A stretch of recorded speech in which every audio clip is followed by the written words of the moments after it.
is it you pray for? Greetings, one and all, to the 10th episode of Abyssal Musings, starring me, Samuel the Infamous. Ha ha ha ha ha ha ha. So,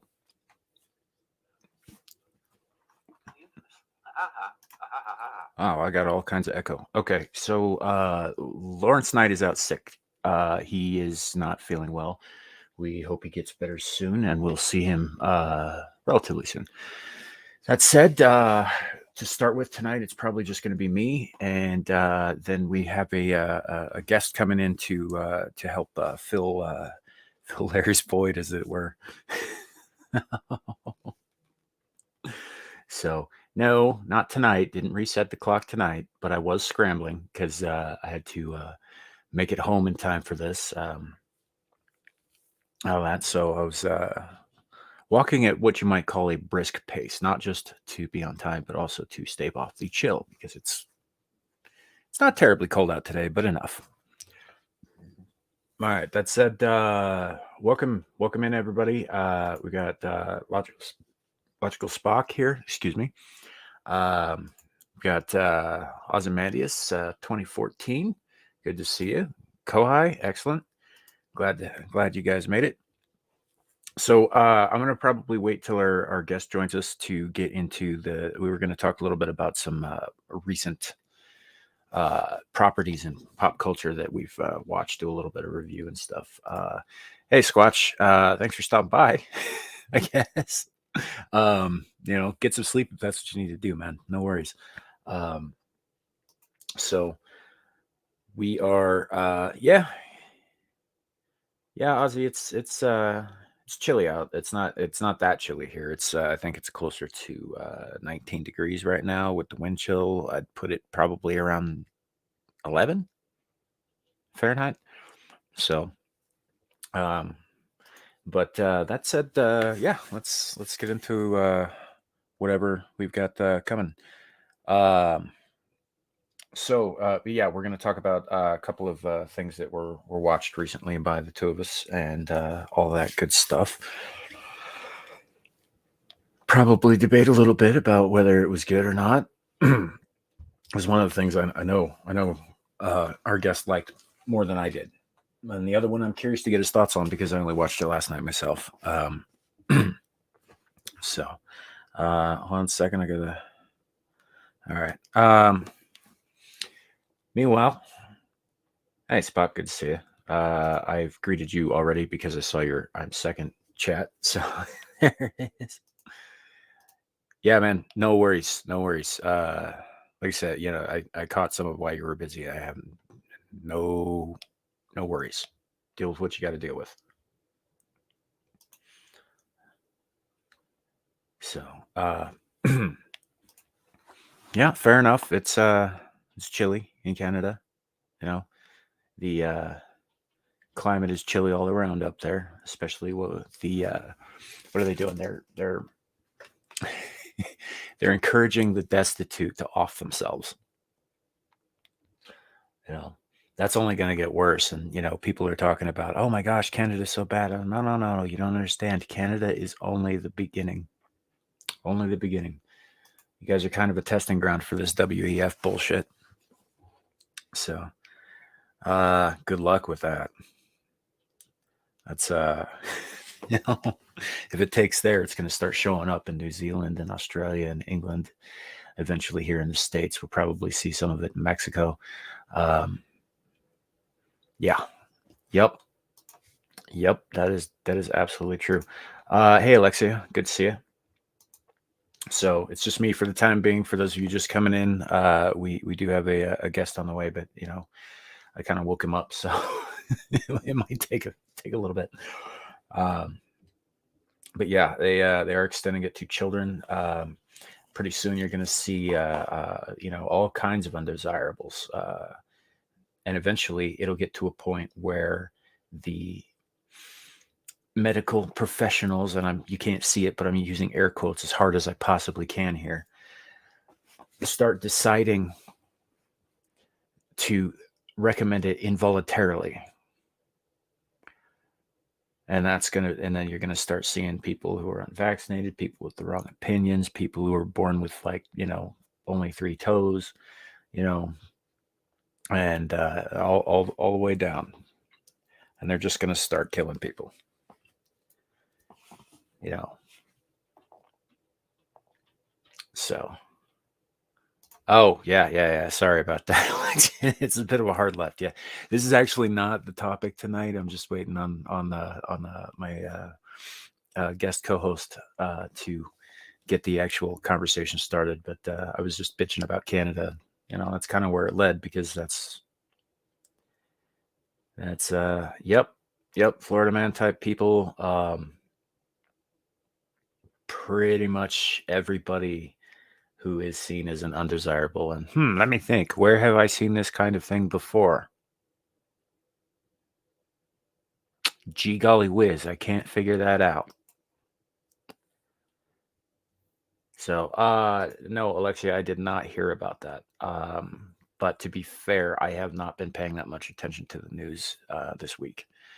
Haven't had a lot of time to do it, aside from, I know some of you got caught some of my gaming streams. I've been doing quite a bit of that. Finally finished up God of War Ragnarok, not yesterday, but the day before. So we're done with that. So I will eventually start with other games and stuff, but for right now, I'm taking a little bit of a break because that game was disappointing. Wasn't super happy about it, but as a result, no, spending so much time doing that, between that and my day job and all of the fucking walking that I have to do, I haven't really been paying that much attention to a lot of news lately. I probably should, because I've got a political thing coming up this Saturday night, so we will see what we will see. I might get caught up a little bit before then, so that I don't come off sounding like a retard, frankly.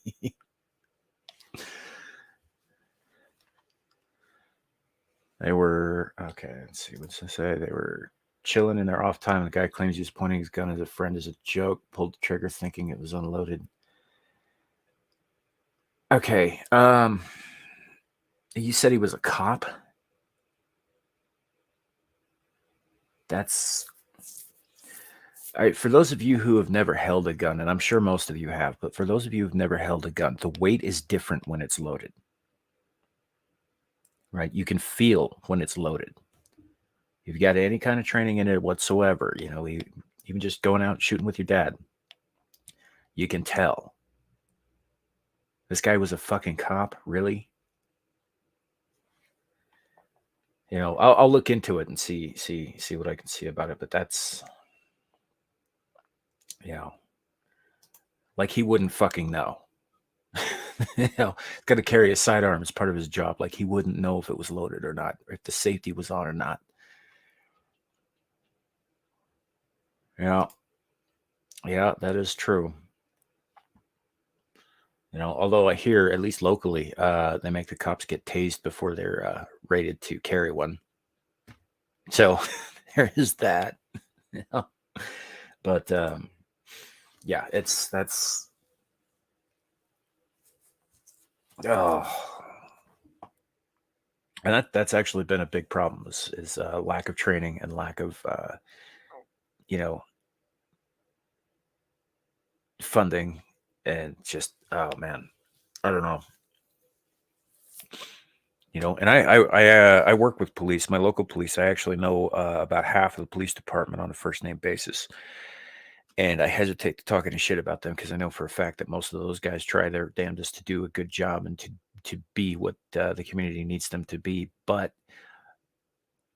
overwhelmingly and in general, I'm not in favor of you know police or government. No, in general. And that's changed over time. When I was younger, I was all about it, because I believed very strongly that mankind cannot rule themselves. And I still believe that. I just don't think that government can rule them either. Not, they can't be trusted to make the right decisions any more than we can be trusted to rule ourselves. I think it's a catch-22 either way you go. So, let's see. The Brevard County Sheriff's Department or Sheriff's Deputy Andrew Lawson. That's his last name too. Oh, life's too fucking weird, isn't it? Called 911 early Saturday and told a dispatcher that he had accidentally fired a round at his colleague Austin Walsh, 23, and needed urgent help. How old is this Andrew Lawson? You know, I'm not gonna bring that up because I don't want to get hit for excessive violence or whatever, because YouTube gets weird about shit like that. But yeah. Yeah, I don't know. I will look into it though, Alexia, because I don't know about that. This whole thing sounds fishy just from what you're saying though. Like, yeah. So that is true. Actually, you know what? I'm not gonna, like I said, I'm not going to bring it up on screen, but let me see if I can find the link and pop it into chat for those who want to check it out.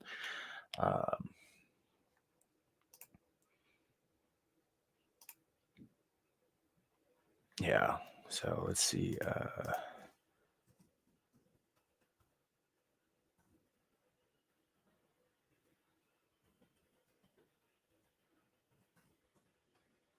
Let's see. This is pretty recent, right? Okay. Yeah. A couple days ago.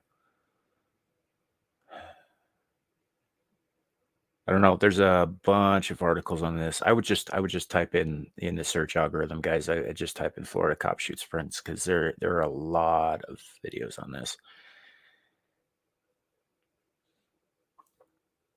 So I probably, just if you want to look it up, it's there's a lot to it. I will, however, let's see. Let's see if I can. You guys have seen Hurricane Matthew meets Slayer, right?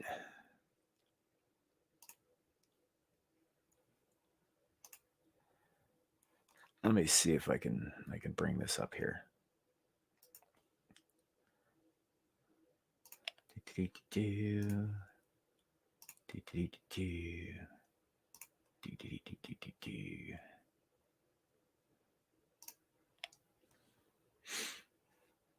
All right, this is pretty funny. I don't think there's any volume on this.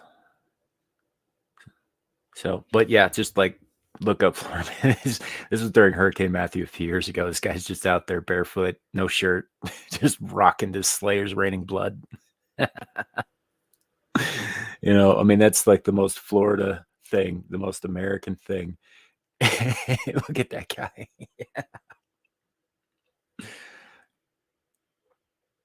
Yeah, that's pretty cool. Oh, hey, we got somebody in the back room. I'm gonna bring him in now.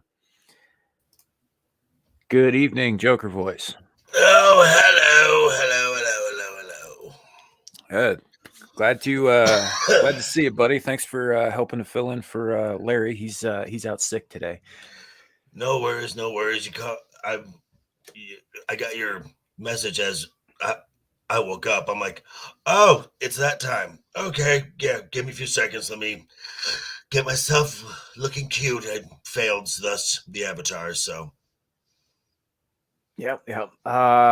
So it's a good thing you missed all the depressing talk, so we can move on to the pop culture stuff. We were talking a little bit about the euthanasia policy in Canada, and the Florida deputy with the shooting. I mean, yeah, there's that, and then we find out this morning that a Marine is worth less than a talentless pro athlete. Yep. To trade to trade the god of war, basically. I think they call him the Merchant of Death, but yeah, Merchant of Death, yeah, that kind of thing. Yeah, didn't they make a movie about him starring Nicolas Cage? Yep, that's him. What I thought. Yeah, that fucking guy, man, he's responsible for so much death. Right. But that's an even swap, of course, because we would rather we would rather exchange someone who doesn't like this country as opposed to exchange for someone who serves this country because Yeah, reasons. not only someone who doesn't like this country, but so the patriot, the veteran, is merely accused, and as far as I know, being held without trial. Whereas Griner was convicted of breaking their law, and it was Right, all public record. You know, right. so like again, let this be a lesson to you folks. You go if you go to a foreign country, know the laws and know the customs, so you don't end up in jail or Right. worse. Like if she had been in Singapore, she'd be dead. Well, yeah, and then I one of my regulars at my bar where I work at works in the front office for the Las Vegas Aces, the my local WNBA team, Yeah. and they say that for the off season, a lot of the players go and play overseas just to subsidize their living. And I'm like, they all make six figures. They make more than I do. Oh, okay, but sure.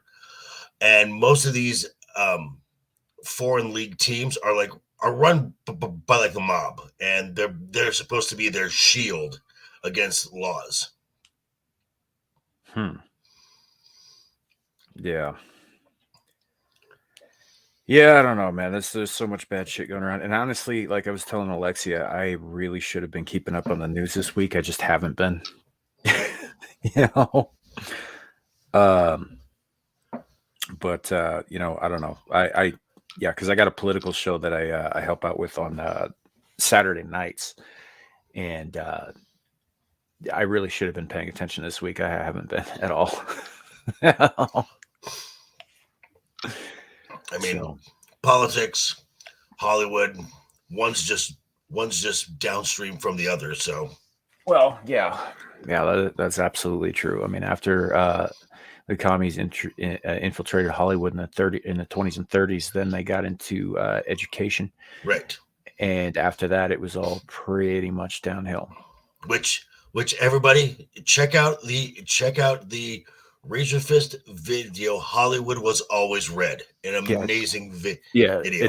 it's a fantastic video actually. I watched it myself about a month and a half ago, and he packs a ton of information into 20 minutes. Yeah, It's a good video. absolutely, yes.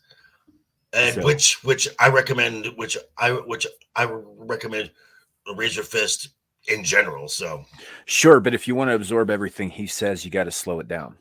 You got to play it at like half speed or whatever because he talks real fast. right. So, and he's got a massive vocabulary because he. Oh my like, God, that can, yeah. I mean, he pulls out words. I'm like, I haven't heard that word used since I was in college. That's an excellent word. Yeah. It's he does like I think he said something. He was on Friday Night Tights a couple weeks ago, and he said something about, he's like, I'm not especially educated. I just read a thesaurus for bedtime. Whoa. And I think he was making a joke, but I kind of believe him too. I wouldn't doubt it. I would not doubt it. Yeah. So moving on to the topics and stuff last night. I watched this interesting Norwegian movie last night. So did I. Yeah, It's called Troll. Yeah. Yes. Yeah, it was interesting. I'm not quite sure what to think of it, but I overall I liked it. I have a tendency to like Norwegian media. They tend to be pretty good. I took it as I had fun. I enjoyed it. I didn't have I mean, are there problems with the film? Sure, but I mean, for not having say the for not having the for not having the budgets of say a Disney, a Marvel, a Lucasfilm, the big studios that we have out here, those special effects held up very well. Yeah, Very, very well. quite well actually. They did pretty good with that. And I think they did a nice blending of when the troll was transitioning between like looking like a rock face and looking like a Right. troll. They did a very good Yes. job blending that. But so basically, guys, without spoiling the whole thing, and I don't know, we might get into spoilers, we might not. If so, we'll warn you. Basically, a mining company drills too deep under a specific set of mountains and wakes up a 150-foot troll that goes all Godzilla throughout like throughout Norway.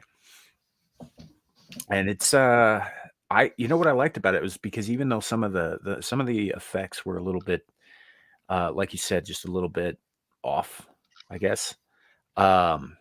Not bad, just dated, I guess is the word for a new movie. They kind of seemed a little Yeah. dated. What I liked about it was that they played it very seriously. Like they when it was focusing on the actors and the human faces that were in the movie, they took it very seriously, like this was something that was actually happening. And because their characters believed it was happening, and you could tell that, it made it a lot easier to go along with the ridiculousness of it. Very true. I got the character who I ended up liking the most was the old dad. Yeah, actually, I was entranced with that guy. He was very good. Oh, and I mean, the first time I mean, and yes, it's the Hollywood trope. He's the scientist who's known all this time, and he's a little eccentric. And the more isolated he gets a little more nutty. Hmm. But Yeah, it works. That yeah. trope works. Well, it isn't so much again. His performance sold it. Yes. His performance sold it, and I think the character's name is Tobias Tiedemann, Yes. I believe, and actually all of the main cast, him, his daughter, who is the main character, Right. is Nora Tiedemann, and then there was a guy named Captain Christopher Holm, who was surprisingly a very good character. Yes. And then even the Andreas character, I can't remember how to pronounce his last name, Right. but I liked him for what he was. He was like your typical disaster movie nerd, but Yes. he was very earnest in his performance, and I loved that about him. And I was watching.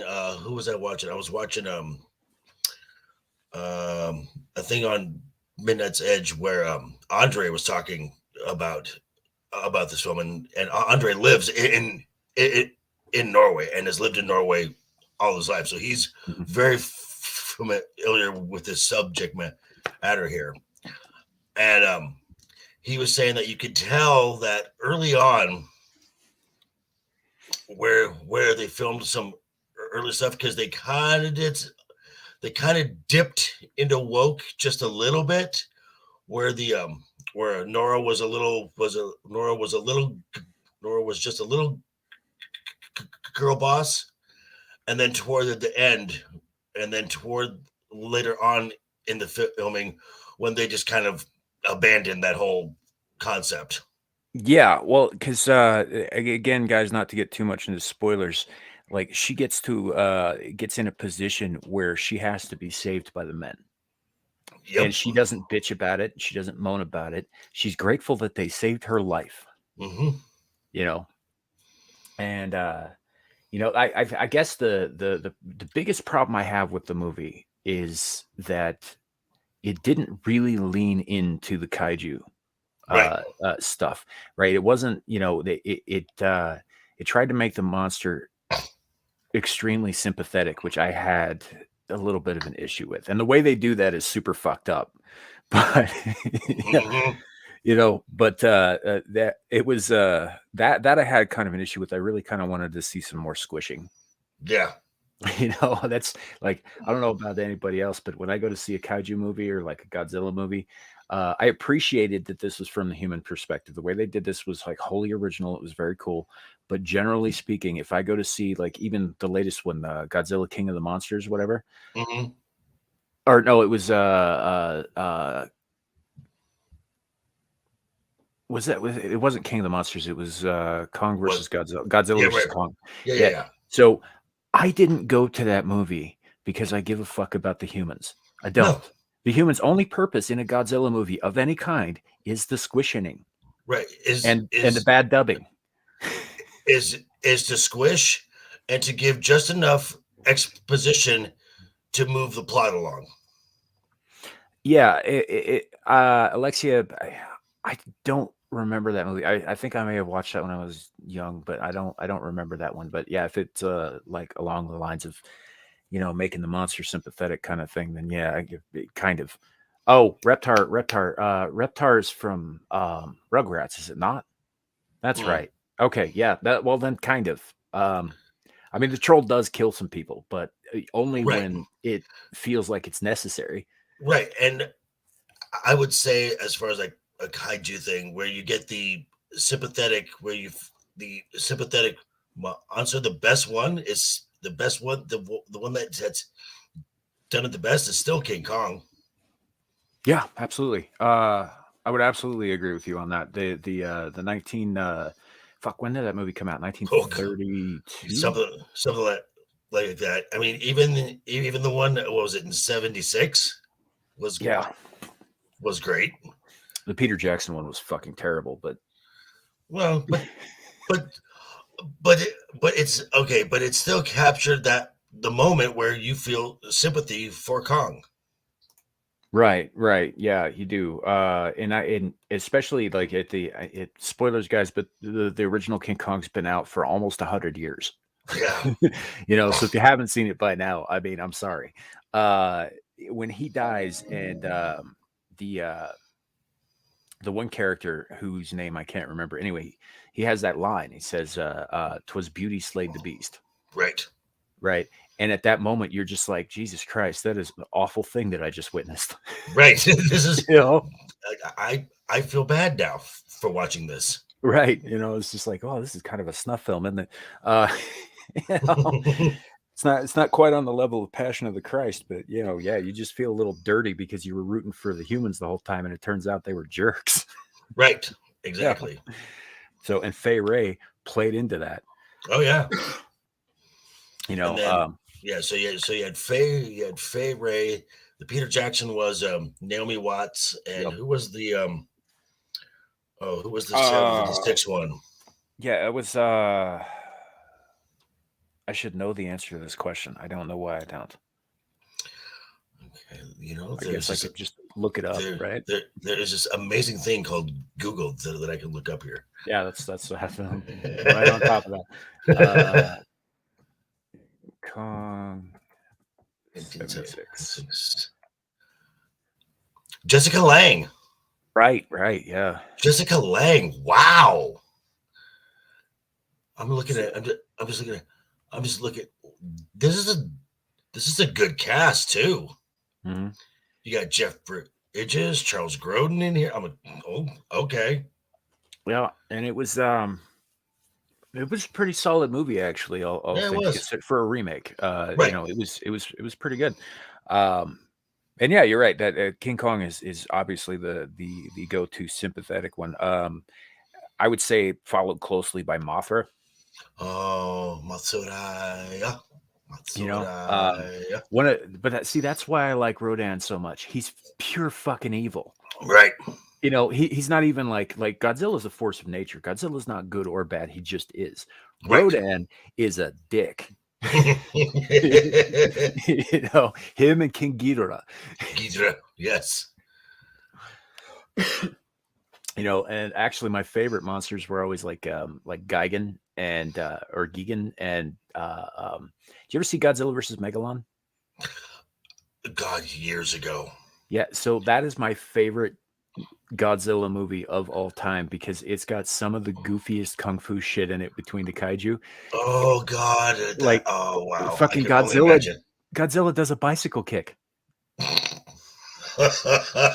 In that costume, that sounds ridiculous. No, they like hold him up and he's just like kicking through the air and flying like he's right out of Mortal Kombat. It's really funny. Oh my God! And it's, I believe, the only appearance of Jet Jaguar. Wow, that's going back a ways. Yeah, he's which was a robot that was built by humans to help Godzilla fight off Megalon and Gigan. Oh boy. You And then know, and then I also liked Gamera.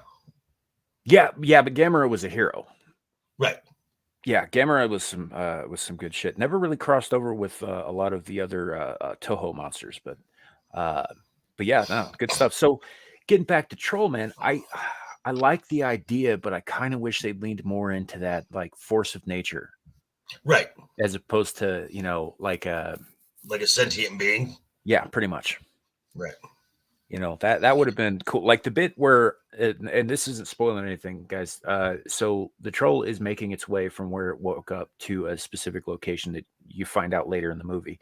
And Right. as it's going along, obviously in Norway, there's a lot of uninhabited land there because it's hard land. And so there's this little cabin in the middle of nowhere, and he's walking past there, and the two people who live there, it's an old couple, and one of them is hard of hearing, so he doesn't hear it right away, but he starts seeing the reverberations. They steal that whole ripple trick from Jurassic Park, Right. and he sees that, and so he's like, "Oh shit! Well, we gotta do something." And they had luckily a cellar that they could get into, and then there was this big crash, and all the lights went out. And they went back up, and the troll's fucking right foot had just swung right through their cabin and taken the whole thing. It was awesome. And I kind of wish they'd had a lot more of that kind of thing. Right. And then the amusement park too. Yeah, the amusement park was cool, but that was really where you got they really leaned into this is a sympathetic sentient creature, and he's not out for total destruction, because that's so guys, they really kind of brought a lot of old myth stuff about trolls into play here, which was very cool. I grew up reading stories of mythology from around the world, and they nailed all this stuff, and of course they would. I mean, the stories are from their homeland, but right. And Andre from Midnight's Edge said everything that they said there, that all the legend and the myth and the lore, they're like, that was 100% dead on. Yeah, it was accurate, because I read a bunch of this stuff when I was a kid too. So they talk about how trolls can smell Christian blood, right? That's obscure, right? But it's out there. I read that when I was a kid somewhere, along with them having a habit of throwing boulders at churches because they hated the sound of the bells. The bells, right? Which incidentally might have something to do with. You ever read Beowulf? Oh, I watched the little film Beowulf, which was kind of terrible, but that was not good. So in the story Beowulf, though, the reason that Grendel keeps attacking Hrothgar's hall is because of the noise. Right. It's because he's trying to rest and he wants peace and quiet, and they keep making so much noise, so he starts killing them off. Right. Grendel is, for all intents and purposes, a classic troll. Right. His mother is a whole other category of thing, but right. But he is, the way he behaves in that story, and the reason, and the reasons he does what he does is very, very troll-like, classically troll-like. I like that they brought up the Billy Goat's Gruff story too. Right. Which was pretty cool. It was a little throwaway line. It's like, I really hope there's a bigger Billy Goat. Right. That was, I think that was also a callback to Jaws too, actually. You're going to need a bigger boat. Yeah. So they did that really well. And the whole turning to stone in the sunlight thing, which some of you might be more familiar with from the Hobbit. Right. But it's from old Norwegian stories about these things. And they played into that. There was a lot of interesting stuff about it that I really liked. Right. Overall, aside from I like the fact that it was I like the fact that it's just, I mean, it's just under 2 hours, so it's paced well. It's not drawn out, and you don't. It just this just proves that you don't need with printing advertising. You don't need $400 million price tags and 2.5 to 3 hours to make a good quality story. This was a good Yep. quality story. Yeah, it was. The story was great. I actually have very little issue with how they wrote it. I think that a lot of the stuff involving the military and the prime minister's office and the war room and all that stuff was very well done. And again, it's because the cast as a whole took what they were doing Right. seriously. You know, because it could have been very easy to be like, okay, we're in this campy piece of shit, and then it would come off as a campy piece of shit, but it didn't. Right. I mean, the only thing where I would have to, suspend my disbelief at all, spoiler alert, is when a computer genius hacks an F-35. Yeah. Yeah. That was That is really the only place where I'm like, okay, I'll roll with it. But other than that, they were talking about a mystical supernatural creature, and I bought it. But the trying to hack a fighter plane, I'm like, nah, not buying that. Yeah, that was I mean, they did play it off. They did give you hints earlier that she was some kind of like super geek. Right. So it wasn't 100% out of the realm of possibility, but you're right. It was a bit of a stretch. Um, although to be honest with you, it didn't really take away from the story that much No. for me.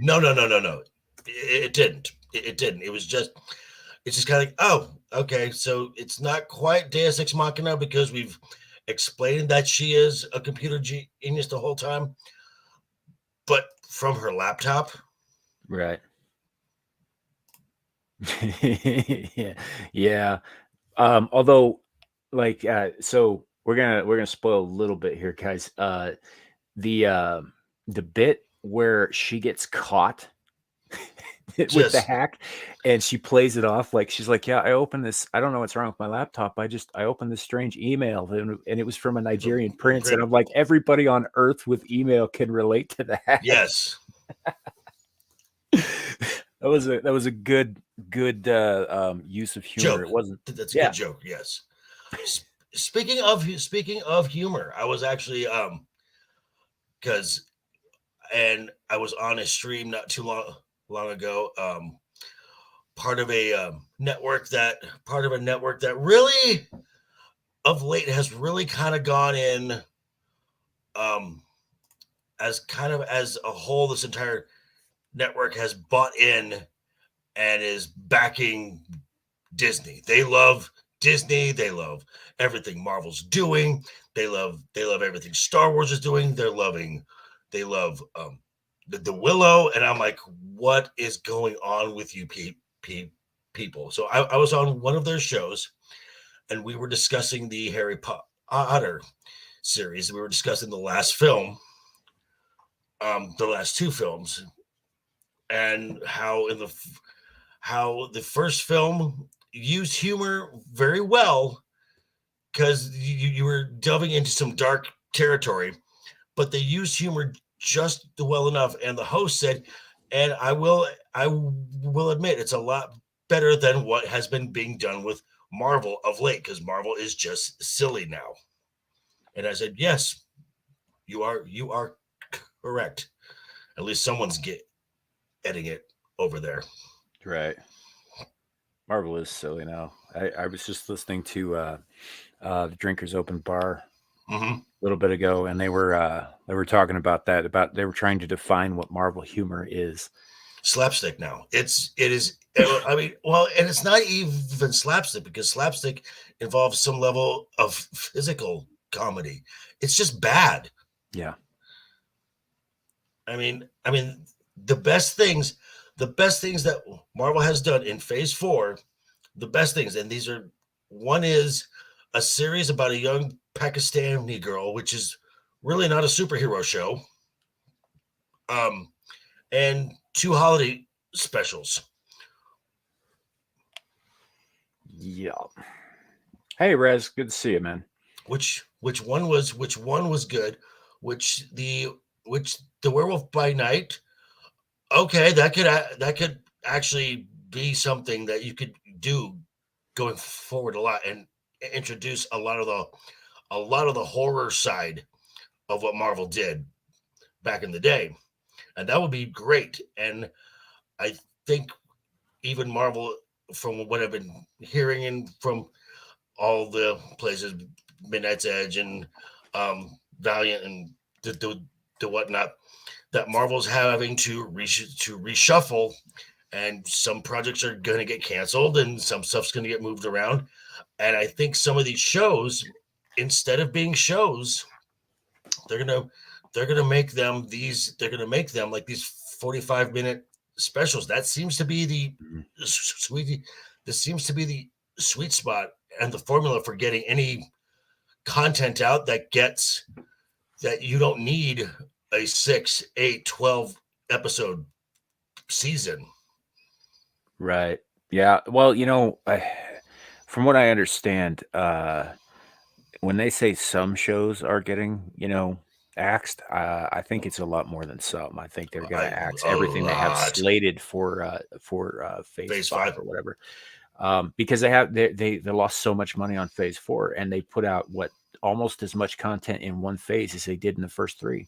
Right. Well, if you count all the watch time of phase 4, of all the shows, of everything that was done in phase 4, films, shows, everything, Yeah, it was like 15 projects. it's more than phase 1, 2, and 3 combined. Mm-hmm. Oh yeah, no, I believe it. And there's 22, maybe 23 2.5 hour or longer movies. Yeah. Yeah. So yeah, that's I believe it. But I don't know. That's what they were talking about with the Marvel humor anyway, was that the standing order must be, you can't let anybody feel anything for real. You got to break it up with a fucking retarded joke. Right. And from what I've heard, the Marvels, it's really bad. It's going to be really, really bad. I'm Rez, I'm a little torn on the James Gunn thing, actually, because I do like some of his movies and I like the way he directs and stuff. I'm just not 100% sure he's the right guy to oversee everything. Okay, but this is why the DC thing actually works, and because the other co-CEO is his agent. Mm-hmm. So his agent is not gonna let his client do anything that's gonna make his client look bad. His agent is not agents. If it's a good agent, they are not a yes man. Mm-hmm. Right. They're gonna say no, don't do this. Right. So again, regarding Zack Snyder, I like some of his movies. I do. I think that he is a competent director. I think he was the wrong director for DC. Okay, here is the thing with Zack Snyder, and I was watching again a stream on The Midnight's Edge, and Script Doctor said it right. And this is what Script Doctor said. There are people who are good. There are people who are good directors. There are people who are good writers. There are very few that are both good directors and good writers. James Gunn is one that can direct and write. James Cameron is not. James Cameron is not. Zack Snyder is not. George Lucas is not. These people can do, because I mean, if you catch the scripts, I mean the actual scripts of I mean, you think the dialogue was bad from any of the Star Wars things? Mm-hmm. That's the revised dialogue. What George is not a, yes, Tarantino is both. He can direct and he can write, and James is in that same category, which is some people just need to learn to stay it in their lane. I mean, so Zach can film a great action sequence, Mhm. but he's not a good writer. Well, like take this is outside of the DC. This is one of his original stuff, and it suffers from everything you're talking about. Sucker Punch, Yeah, Sucker yeah. Punch, and to be fair, guys, I like the film. I'm like I, one of 5 people on Earth who actually really like Sucker Punch, but you and me both. yeah, but it's and like everything else he does, it's so steeped in like the darkness of the human heart that it's Mhm. like Jesus Christ. But action wise, it has some of the best like CG action sequences I've seen Oh yeah, ever. You know, he's really really good at the actions at the visuals. And yeah, so Rez, I would agree with you there. Now, when he did 300, for example, he wasn't using his words. He didn't write that. Frank Miller did. Frank Miller is right. a hell of a writer. Hey, Uh, yes. you know, and all that. So with Dawn of the Dead, he was remaking something that George Romero had already done. Mm-hmm. You know, he wasn't on his own then either. I don't know where he went so far off the fucking map with the DC stuff, except that I'd have to say that Warner Brothers basically says, "Hey, you make pretty looking stuff. Do something with this," and they just fucking let him go. Right, and they gave him they gave him the keys to the car. Right, and I just and that's like Man of Steel, for example, the first one he did is not 100% a terrible movie, but it is a No, terrible Superman movie. there you go. You know, like if you can do the mental gymnastics required to not see it as a Superman movie, it's not bad. It really isn't. As a matter of fact, Michael Shannon, I think, was an excellent Zod. Mm-hmm. You know, and I've seen Zod played by a bunch of different people. You got Terrence Stamp, you got Callum Blue played a young Zod in I think it was like the 9th season of Smallville or whatever. He was really good in that. Right. You know, even Michael Rosenbaum played him briefly. You know, and I've seen a bunch of people play Zod. Obviously, my favorite to this day and probably forever is going to be Terrence Stamp. But Oh yeah. I mean that's new. yeah, you know, I win. I always win. It's a great Superman 2 is one of the greatest fucking superhero movies of all time. It's a great film. It really is a great film, and it gets. I mean, it's not really a Donner film, but it gets kind of lumped in there. See, Alexia, when you said earlier you were showing your age, I assumed you were older than that. Because the South Park movie came out in what, 1998 or 9? Oh, I was way old. Jeez. Yeah, I was already out of high school, I think, or pretty close to, if I wasn't already. Yeah. So, but yeah, but yeah. So and on its own, I liked Man of Steel for what it was, but it was a terrible Superman movie, and I absolutely.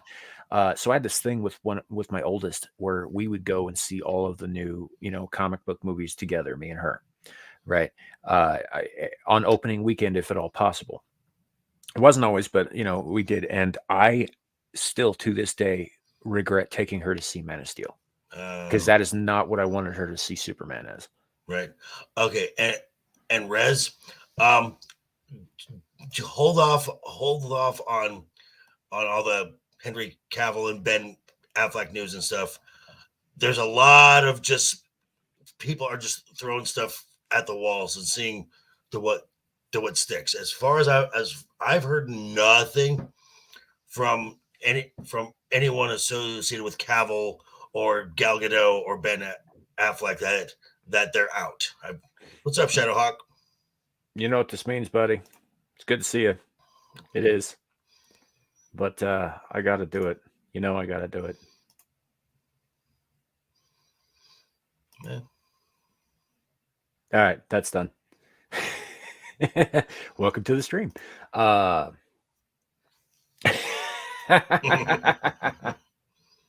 And that's why I do it, for those kind of reactions. Don't worry, I actually I wish he was here so I could debut it while he was here, but I'll send it to him. He'll get it. No worries.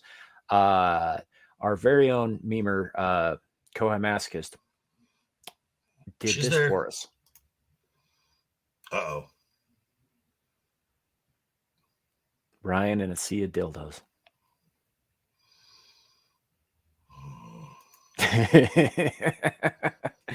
I warned him about that the other night. I was like, Kohai may or may not be working on a meme involving you and a bunch of dildos.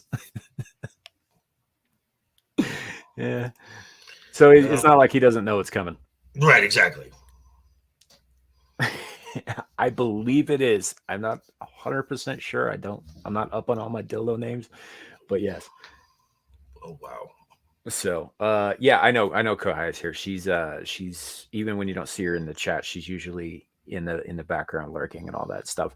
And that's why I gave her a wrench, man.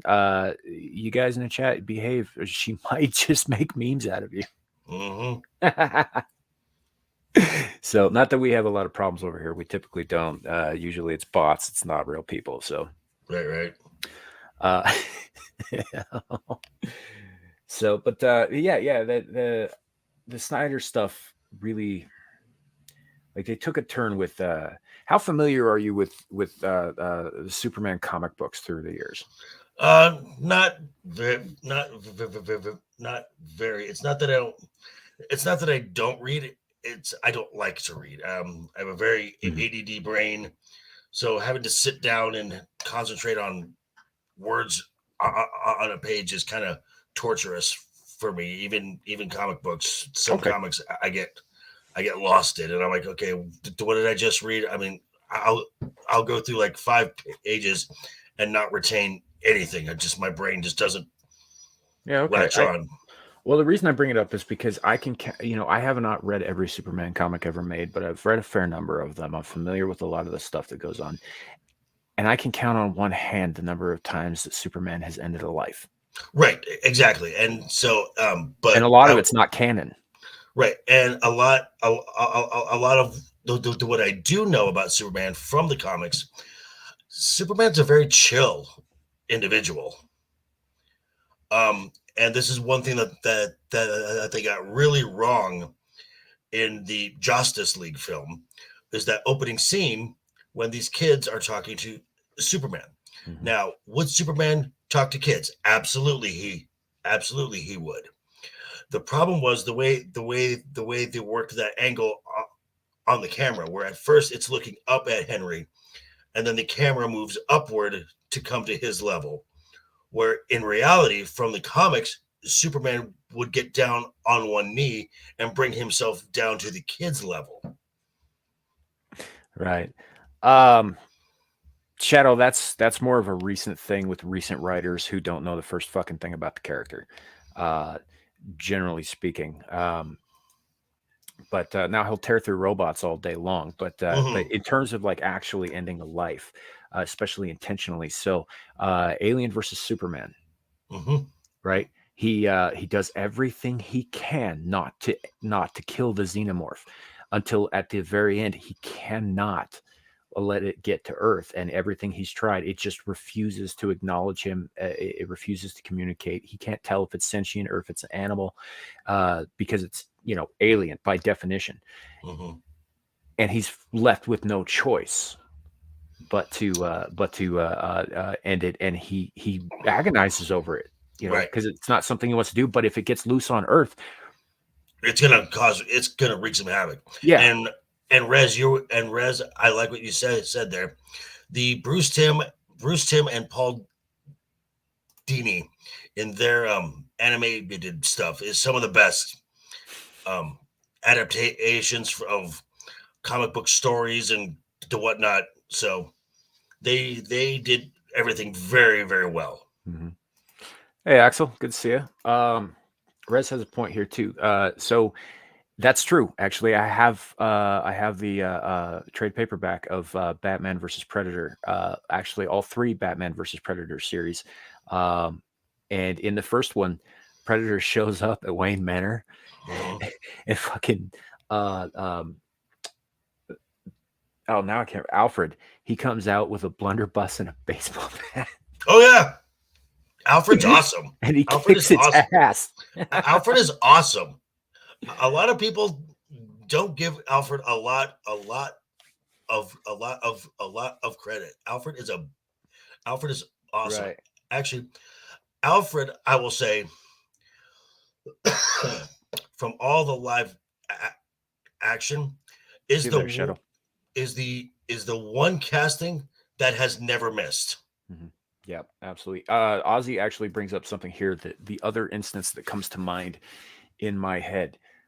So there was a parallel Earth, right, where Zod and his cronies, in this case, I think it was Ursa and Quetzal, Mm-hmm. had killed every living thing on Earth, including the soil. I mean, they had turned it into an ashy wasteland. And there were, I believe, Lex Luthor, Bruce Wayne, and that Earth Supergirl, who was a construct made by Lex Luthor and not a real Kryptonian, Right. were the only living things left. And eventually they get killed too, fighting. But it wasn't Batman. It was Bruce Wayne. He wasn't Batman on that Earth. Gotcha.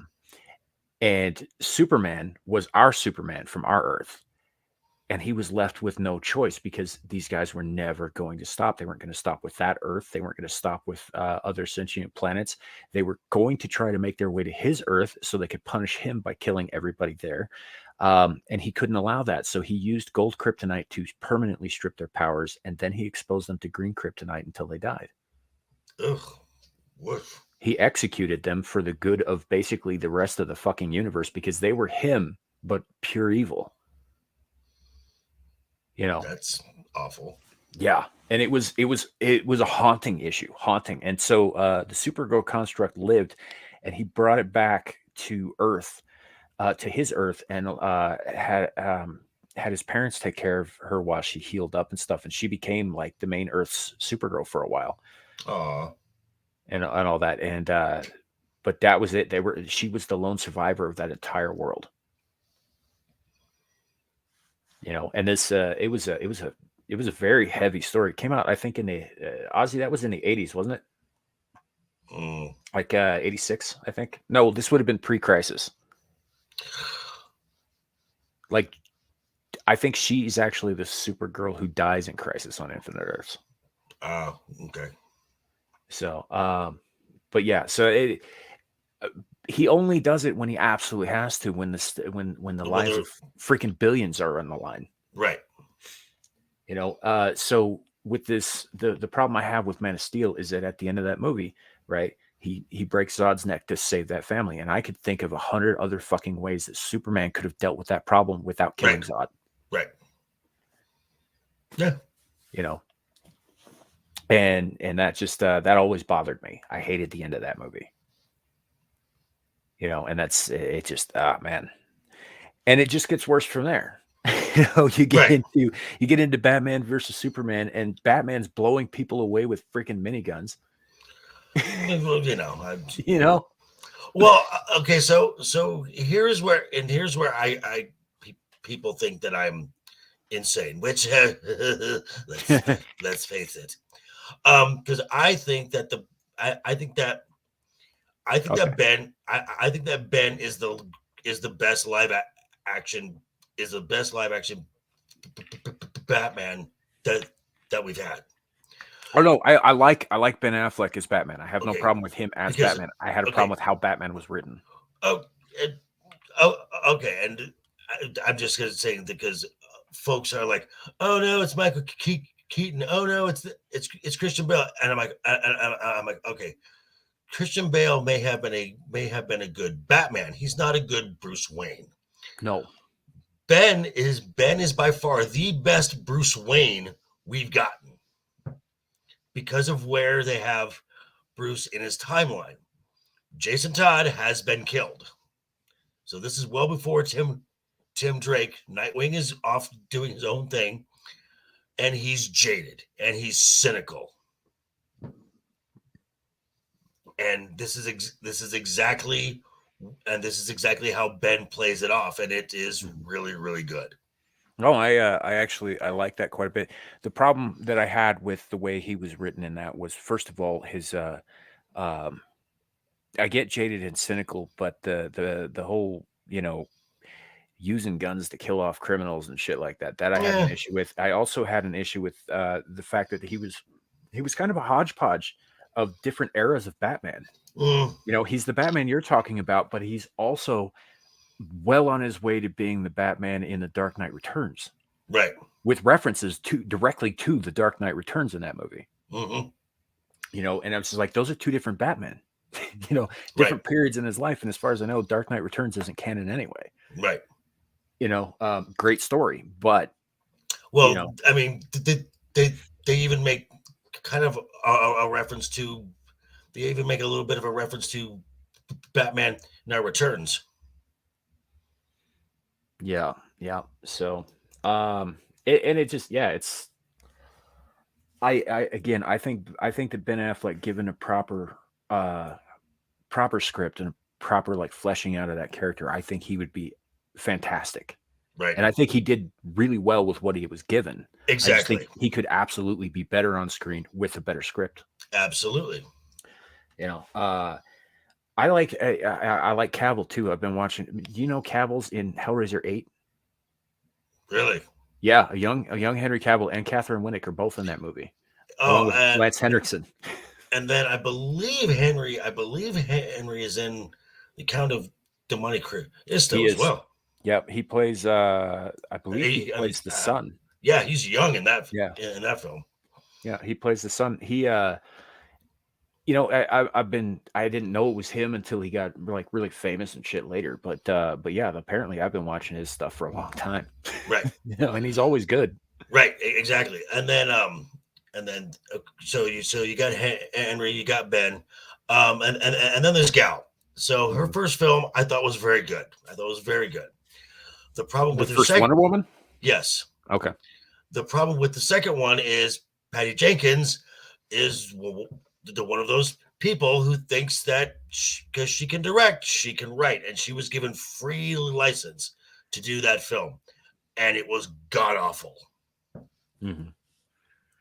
Yeah. Oz has got some more information for us about. Yeah. Okay. So that was during Crisis on Infinite Earth. So the one I was talking about, the from the parallel Earth, the Supergirl from that Earth, Mm, apparently came later in the 90s. But either way, it was a good story arc. I would yes. recommend checking it out. Gal Gal Gadot, Gadot, Gadot. I think it's like a Gal soft P Gadot. sound. Yeah. Gal Gadot. Uh, she is a I beautiful disagree. woman. I think I think she is a great choice. I think she's a far better choice than Brie Larson, Well, though. yeah, I oh will yeah. say that. Yeah. Um, but I think she's a beautiful woman with an infectious laugh. You Hmm. know, and A she seems to infectious be. smile too. Infectious smile too. Yeah. And I wouldn't call her acting wooden, but I would not say that she's the greatest actress She I've ever seen no, by a long stretch. she is not going to win you any Oscars. That's Yeah. That said, I'm a dude, and I'll watch pretty much anything she's in. right. Exactly. So, she's like this generation's Megan Fox, but better. She's actually a better actress. Right. And doesn't have mushroom thumbs. Yeah, yeah. There's that. So, and that's, I mean, neither here nor there. I actually like Megan Fox in some of her movies. I think she was okay. And e- Except in Jonah Hex. well, I didn't like Jonah Hex. This is another example of like a bad adaptation of comics I actually read when I was a kid. Right. And as a matter of fact, in the comic books, so Jonah Hex is a bounty hunter after the Civil War in the Old West. Right. That's his whole shtick. At one point, he gets grabbed by a dude in the future who collects historical figures to make them fight in a gladiatorial arena in his Hmm. post-apocalyptic world. And they started a new series just called Hex, where it's him doing the Mad Max thing. Oh yeah. And it was fantastic. Right? Jonah Hex is a great fucking character, but and no offense to Josh Brolin, I think he did the best he could, but that is Right. not a good movie. Now, what I would love to see, what I would love to see, and I've been saying this Yep. since since the news of Gunn is now in charge of now DC Studios. They are their own studio now, which they should have been quite some time ago. Hmm. What I would love to see once they get once they get this universe up and running, I would love to see an HBO Max, either the miniseries or a couple specials here and there, black and white, noir, the question. Good luck with that. Oh, I think that would be wonderful. I think it could be too, but the fact is that they the question is not a very prominent character. And neither were the Guardians of the Galaxy. That's true, but that was Marvel. Right. But what does Gunn do? What is Gunn really good at? Yeah, I could see him So- doing great things with that. Now, which question are you talking about? Are you talking about Vic Sage, or are you talking about The Victor Sage. yeah, the cop used to work with Bullock. The Victor Sage. Yeah, okay. So yeah, because I'd love that. Although they'd probably it's Montoya, Renee Montoya. They probably go with Montoya for reasons. Well, I don't know. I mean, well, it's been pretty obvious that Zaslav doesn't play by the reasons book. So Yeah, that's a good point. I don't know. I guess we'd have to wait and see. But I would Right. I would like that. I would like to see. I mean, just going back to the Marvel side for a second, if they had let James Gunn take a crack at Moon Knight. that show was terrible. Yeah, I didn't watch it because I actually like that character. Yeah. I haven't. To be fair, guys, I have not seen almost all of Phase 4. I have avoided almost all of it. There are a handful of things I saw. I saw WandaVision. I saw Falcon and the Winter Soldier, and holy shit, what a waste of time that show was. Right.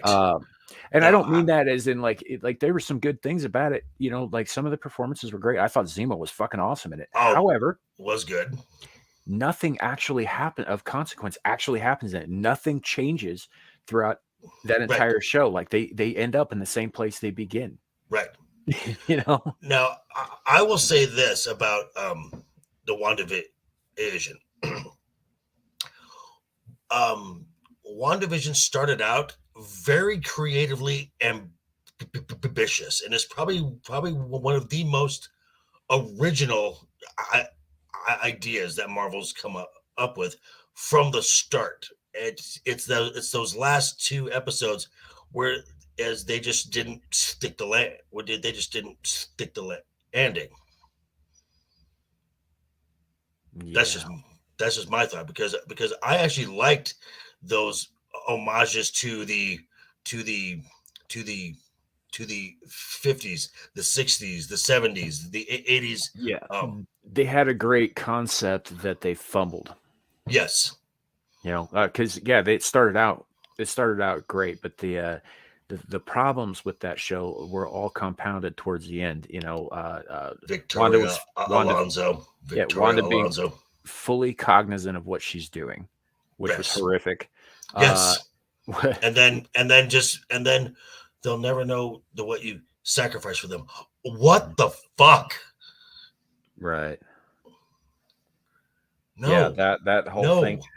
It's like, well, no, of course they wouldn't know what you sacrificed for them because you didn't fucking sacrifice anything, but but other people's fucking time and sanity. Right. And it's how does Nerdrotic put that? Is like it's about a girl who loses her mind because her vibrator broke. Yeah, basically, yes. Yes, Rez, they did. They made Wanda a monster, an absolute monster. This is why I didn't watch the new Doctor Strange movie. I had nothing to do with that because I'm like, oh, they're just gonna play it off like she was the good guy the whole time when she clearly fucking wasn't. Yeah, this was, and the problem with that film was this. It wasn't a Doctor Strange film. It was a Wanda film, and so in the end, the only person who could defeat the Wanda is Wanda. So Right. you deny Doctor Strange, the hero of the film, the guy whose name is in the title, you deny him a hero moment.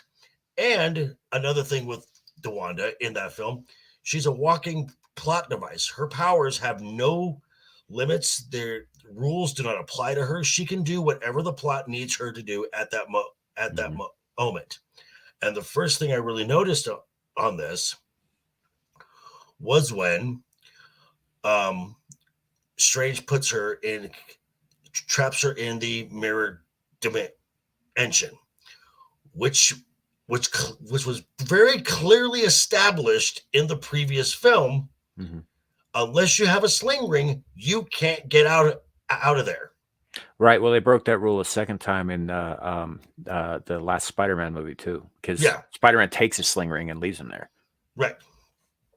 So again, rules do not apply. Rules, and this is the big problem with Phase 4 is they want you to forget these other stuff is previously established, but just don't question, consume product, and wait till the next Marvel thing, which will be your next favorite Marvel thing. Yeah, Logical Spock, Wanda Maximoff, and we were talking about both WandaVision and Doctor Strange in the Multiverse of Madness, or as I call it, the Wanda and the Multiverse of Meh, or Mom. But yeah, it's. I didn't watch the movie. I don't have no plans to watch the movie. I really enjoyed the first Doctor Strange, so I'm gonna leave it at that because yeah. And I like the Wanda character. I like Elizabeth Olsen as Wanda. Right. I think she's a great actress and a perfect choice for that.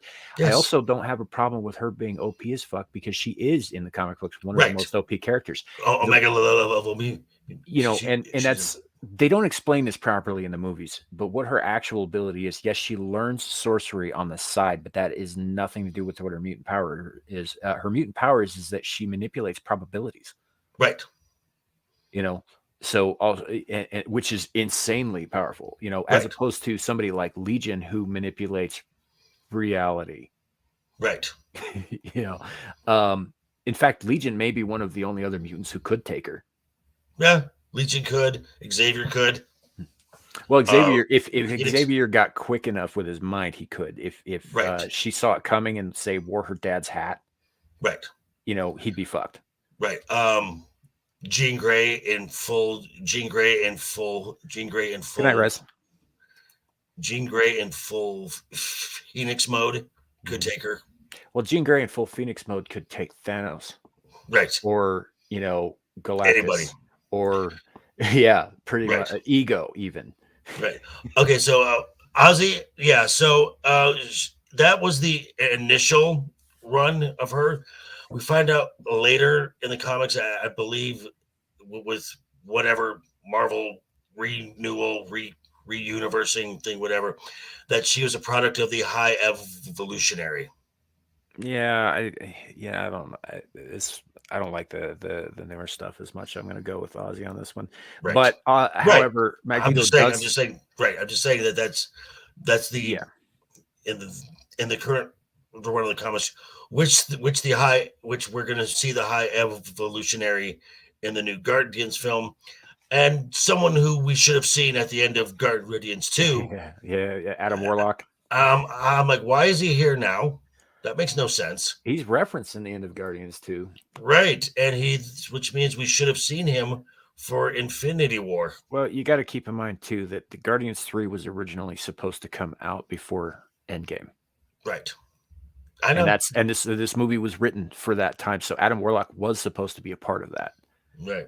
Originally, but they kind of jacked that around and it was dumb. I will say though, Ozzy, that there is another daughter of Magneto, Polaris, the mistress of magnetism. Oh yeah, who is less crazy than her sister.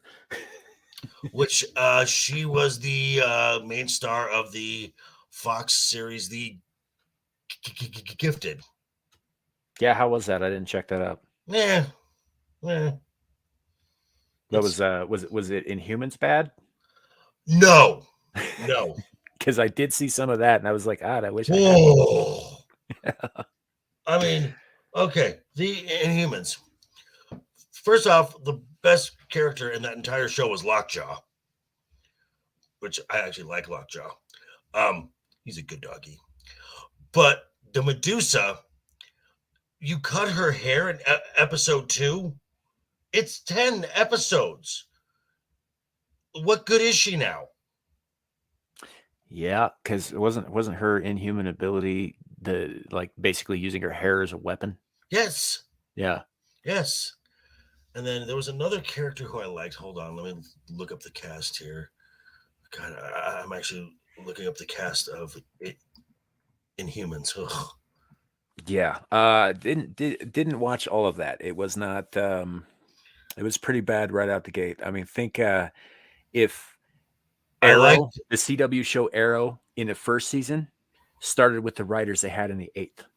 right, yeah, God, yeah. It was that bad. There was a character called Crystal, and she was like Lockjaw's favorite member of the Mhm. Royals to hang out with. She was fine, but no, just Yeah. Now see, and I know Crystal and Lockjaw from the Fantastic Four comics. yeah. You know, And now, and Black then, Bolt. and then in Doctor Strange and the Multiverse of Madness, the guy they have playing Black Bolt is the guy from the Inhumans series. I'm like, great, you just canonized that series now. Wonderful. Well, it was supposed to be. Keep in mind, man, these these shows, all these Marvel shows that came out on all these different channels and platforms and whatnot, all of them were initially supposed to tie into the Right. movies. That's why you've got shows like Agents of Agents of Shield, which S.H.I.E.L.D. for the first 4 seasons directly references shit that happens in the movies, Right. but it's never acknowledged back. Even in Daredevil and Jessica Jones, they make references to the Right. movies, but they never get referenced back up until No Way Home. Anyway, I think that was the first time when they brought Charlie Cox in as Matt Murdock, Yes. and which is fine. I have no problem with that. I think Charlie Cox was fantastic as Daredevil. It was a hell of a show, It's what they're gonna do with him. right? That is But making me upset. but all of these shows, including Inhumans, all all of them were supposed to tie directly into the movies. It was supposed to be one big old universe. Mm-hmm. And so that it kind of makes sense that they brought him in, and of course they brought Stewart in as Professor X because they needed to tie the Fox properties that they had just acquired in Mm-hmm. somehow. Because I think that the Marvel people, they realized right away they couldn't just recast everybody and expect people to go see this stuff, Right. because there are what 13 X-Men movies all on their own. Something like that. I think if you count all the Deadpools. Deadpool movies, all of the Wolverine movies, and that piece of shit, the one with the kids and the bear. Oh, the new New Mutants. Yeah. If you count that one. Wow. That's a good catch there. I wouldn't have even thought of that one. Yeah. Then yeah, there I think there's somewhere around that, because there's 4 with the young cast, there's 3 with the original cast, and then you've got 3 Wolverine movies, so that's 10 right there, and then you've got 2 Deadpool movies, so 12 plus New Mutants makes 13. Yeah. Wow. And that's and that New Mutants is a shame because I like them magic. Yeah. I don't think she has Psylocke. I believe Psylocke hangs out with Kitty Pryde, but that, call me crazy, but Yeah. Well, Magic isn't Magic Colossus' sister, right? I believe so.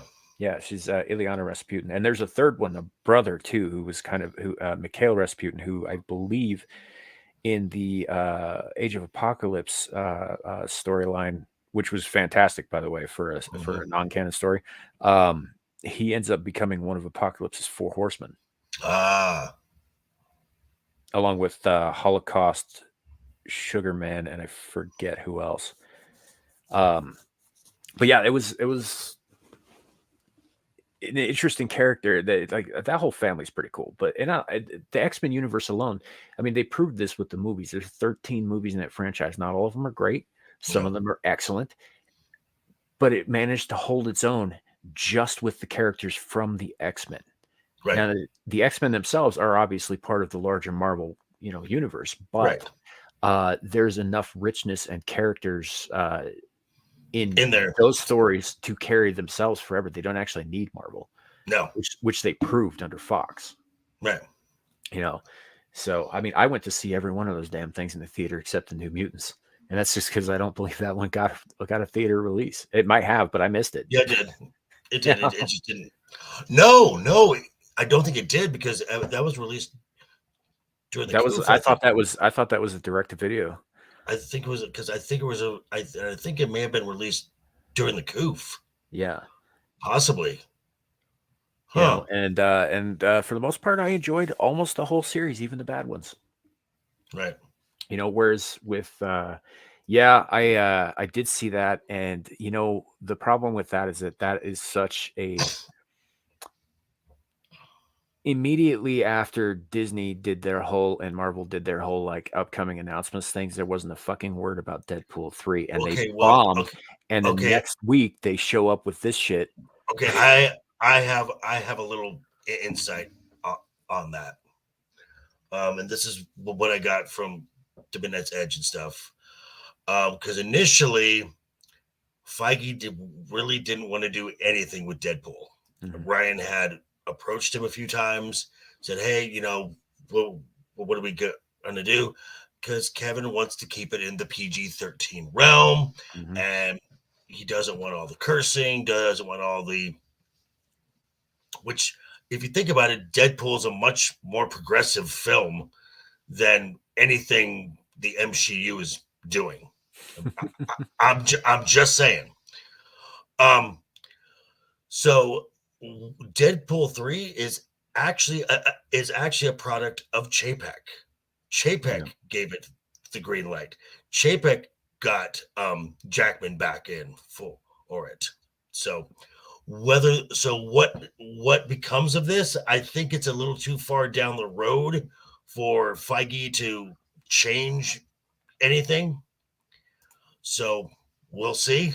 But yeah, they had a horrible what was it, D23 showing? It's like, okay, yay, we're announcing the stuff we announced last year, yay. And then Chapek says, all right, drop this. And so we got that, and Ryan Reynolds he broke the internet that day. Yep. It sure did. But that was the thing. It's like they got approved for that because everything else they had an indication that nobody cared. Right. And of course they grabbed Hugh Jackman, and I don't know what the hell they did to talk him back into that because he was done. But a lot of money. Yeah. And Alexia, and in response to that, just tune in the Monday, because you'll see I've got a video specifically for Miss Jennifer Lawrence. I dropped one today that says this was my response. Yeah. Oh, well, yeah. Because I dropped a video this morning about celebrities that say stupid shit, which is pretty much constantly. But right after, I recorded that video. I went to sleep, and then I wake up, and then I hear what Jennifer Lawrence said, and I'm like, oh, this bitch needs her own video. Yep. So this was my response to that. My first response, as always, Sigourney Weaver. Yeah. Well, but that's my point. There are dozens, if not, more. Right. Of great female action heroines. And so I was just like, all right, post your favorite action heroine that predates Katniss friggin' Everdeen. Right. I went with Samantha Carter from Stargate SG-1 because I recognize that, a lot of others who came before her are just as badass. I just like Samantha Carter. She's one of my favorite characters. Right. Like ever. I think she's a fantastic character. And oh, dude. There's video too, if you know where to look. I'm just saying. You may have to send me a link. I'm just saying. Yeah, I might have to help you out with that. I'm not gonna say nothing here on the stream because I got yelled at last week by my mom for my vulgarity. Apparently, she What? watches my shows. Wow. No, I know she watches my shows, but I guess I've been getting more vulgar as time goes on. So, I don't know. I think that she just hasn't come to grips with the fact that this is how I talk when I'm not talking to her. Right. You which is know? probably why my mom doesn't watch my videos. So Right. So, yeah. Lexa Doig in Andromeda was great. I thought she was a great character. But like I said, my favorite out of all the badass heroines out there is going to be Samantha Carter. Just yeah, she's awesome. There are plenty of others that I also love. Just I've had a crush on Samantha Carter since freaking '97. So right. I mean, that's not going to change. I think Mila Jovovich may have something to say about that. I think Uma Thurman might have something to say about that. I think Angelina Jolie might have something to say about that. I think Kate Beckinsale might have something to say about that. I mean, yep. So, all right. So, I think we'll probably bring it to a close here pretty soon. But before we did, I did want to throw this at you. I mean, not throw this at you, but discuss this with you a little bit. Okay. So I watched Wednesday on your recommendation. The whole thing. Yes. I did not like it. Oh, okay. That's fine. I found that it was kind of dripping with the message.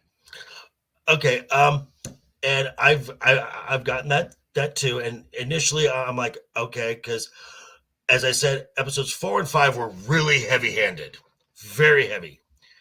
And I'm like, all right. And then I almost stopped the watching it. But the first 3 treated the message kind of like how Peacemaker did. Mm-hmm. Yes, it's there, but they played it off like this is ridiculous and this is stupid. And whoever was preaching the yes and no. First of all, I think Peacemaker did a better job of that. Okay, and that could just be that could just be a storytelling style between James Gunn and Tim Burton. Right. But they also did some things in it that I was just like, okay, whatever. Like the werewolf roommate, right? Who can't turn, and she's not like her family. Ergo, she's not normal like her family. Is clearly allegory for something specific. Absolutely, and that was in episode 5, and I was like, oh dear God, are you kidding me? Yeah, that was pretty bad. Yeah, just there was a lot of that stuff in there that I didn't care for. I like Luis Guzman. I think he was the wrong actor to play Gomez. I agree, and I think I was initially excited about Catherine Zeta-Jones. She was terrible. I absolutely could not stand her. An actress who I am not a fan of, Gwendolyn Christie, I thought was actually really good, and Jenna Ortega for me just nailed it. Absolutely nailed it. I will agree that Jenna Ortega's performance was excellent. I think that the character did a bunch of shit that was out of character for Wednesday Addams. Going out of her way to help people and stop bad things from happening, for example, which Wednesday Addams would classically revel in. Right. And this is the story that we got, and I'm not upset with it, and this just shows, folks, that friends don't have to agree all the time, and we can still be friends. Yeah, absolutely. There were things I liked about it, though. I loved Thing. I thought Thing was hilarious. Hilarious. I liked what they did with Fester, and what was that, like episode 6 or 7? I liked Fester quite a bit. I thought he was cool. I liked the musical choices that they did, especially the cello stuff, which I'm told was actually Apocalyptica's work, which is very cool. Right on. And aesthetically there was a lot of that stuff, but I was a little weirded out by the whole Monster High thing because I don't remember that ever being a thing in the Addams Family. They were just weird people. Right. So, but all right, we'll probably close it out there. Joker's got to go, and I really have to pee. So it's but I think we've had a pretty good discussion. Thank you so much, man, for coming on and filling in for Laurence. My pleasure, man. I appreciate you making the time for us. Everybody in chat, thank you so much for being here and having the talk with us. Thank you, everybody. The link to Joker Voices channel is in the description. Go subscribe to him. He does some good stuff. And we will. You got anything you want to plug before you go? No, I just got tune in the Monday. You'll get to hear my response to Miss Jennifer Laurence, who another celebrity is saying stupid shit. Yeah, fair enough. That'll be. I'll look forward to that, man. I really will. And we will see you all next time. Remember, YouTube, it could always be worse. It could be raining flaming cobras. Night, everybody. What is it you pray for?